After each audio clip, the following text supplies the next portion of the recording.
Bonjour, j'espère que vous allez bien. Merci d'avoir cliqué sur cette vidéo. Je vous encourage à la suivre du début jusqu'à la fin. Il y a tellement de choses à voir dans cette vidéo. Je pense qu'on n'a même pas besoin de pouvoir expliquer quoi que ce soit parce qu'on le voit déjà à l'œil nu.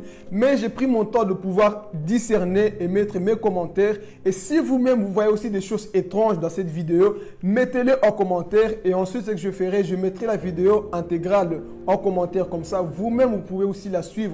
Et si vous voyez des choses que moi je n'ai peut-être pas vues, mettez-les en commentaire afin que nous puissions tous grandir en connaissance. Donc voilà, je vais mettre la vidéo, je mettrai mes commentaires. Soyez attentifs parce qu'il y a beaucoup de choses à voir dans cette vidéo. Suivez. Dans un premier temps, nous voyons ce garçon en train de marcher au bord des eaux. Regardez ce qui va se passer. Ici, il prend possession de cet objet. Donc c'est le béryl de mer. C'est un cristal qu'on trouve dans la mer. Et cela symbolise tout simplement ce que la première bête fera. Il prendra les richesses de toute la terre, de toute l'humanité, entre ses mains. Et c'est ça qui va se passer bientôt, ce que l'Antichrist fera. Ici, vous voyez, genre un château, un monument qui monte de la terre. C'est tout simplement le symbole de la bête qui monte de la terre. Selon Apocalypse chapitre 13, il nous dit que la première bête monte de la terre. Regardez un autre détail ici. On voit ce bouc, sous la tête de ce bouc, on voit une blessure. Rappelez-vous que la Bible nous dit que l'Antichrist recevra une blessure mortelle.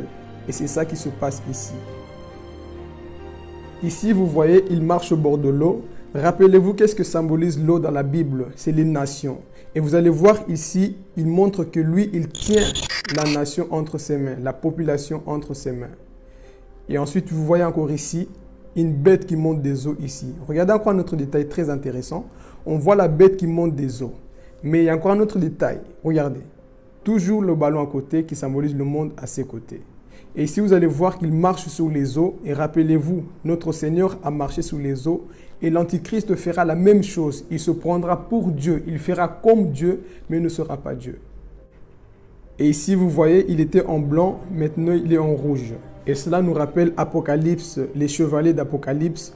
On voit que le premier cheval était en blanc et le deuxième était en rouge. Et vous savez bien ce qui se prépare.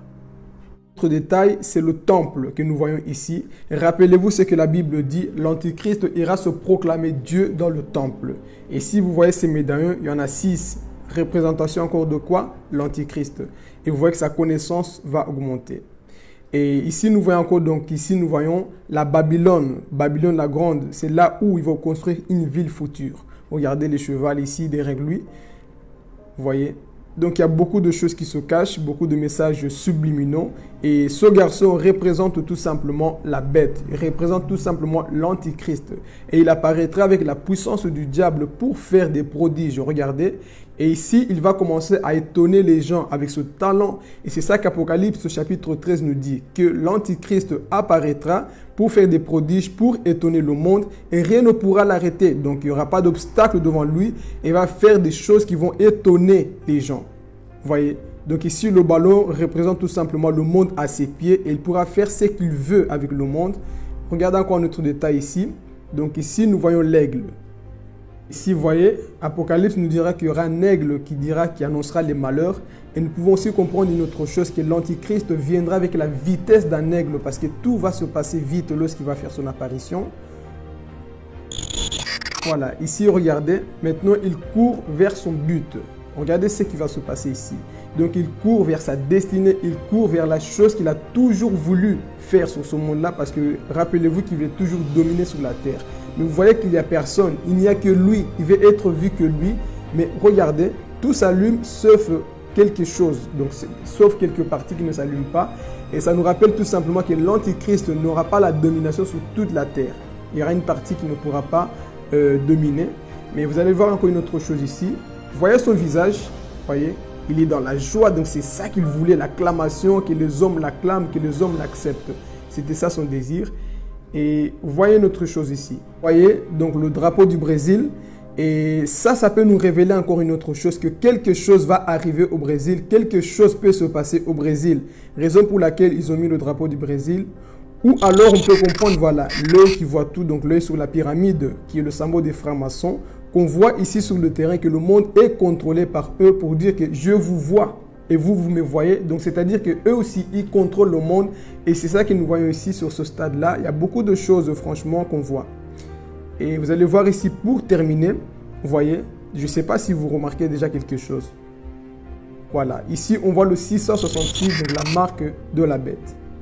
Voilà les choses qui se cachent. Donc, vous avez vu au travers de cette publicité que beaucoup de choses se cachent. Déjà, en 2021, nous sommes rentrés dans une nouvelle ère. 2022, beaucoup de choses vont encore arriver, raison pour laquelle nous devons veiller. Voilà, frères et sœurs, j'espère que cette vidéo nous a encore ouvert les yeux parce qu'il faut être aveugle pour ne pas comprendre ce que nous avons vu. Et je mettrai la vidéo donc en commentaire, comme ça vous allez vous-même aussi discerner. Et si vous constatez des choses, mettez-le en commentaire afin que nous puissions comprendre et grandir encore ensemble en connaissance.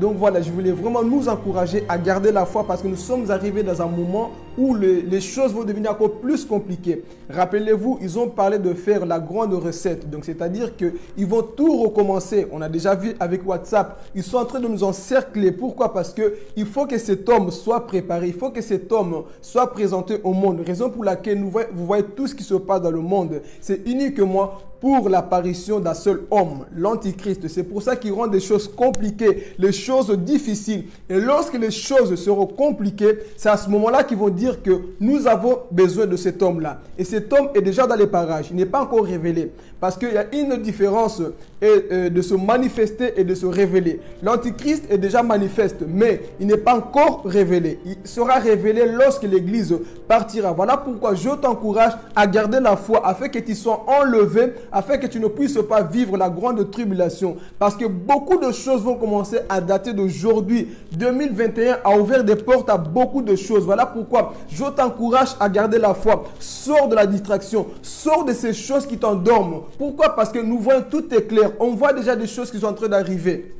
Réveillons-nous. Jésus revient pendant que l'Antichrist, pendant que le monde est en train de préparer l'apparition de l'Antichrist, le Saint-Esprit est en train de préparer l'Église pour la venue de Jésus-Christ. Donc je t'encourage à garder la foi jusqu'à la fin. Il y aura la persécution avant l'enlèvement, c'est vrai, mais je t'encourage à garder la foi. Amen. C'était Philippe Gomez et à bientôt. Ciao, soyez bénis.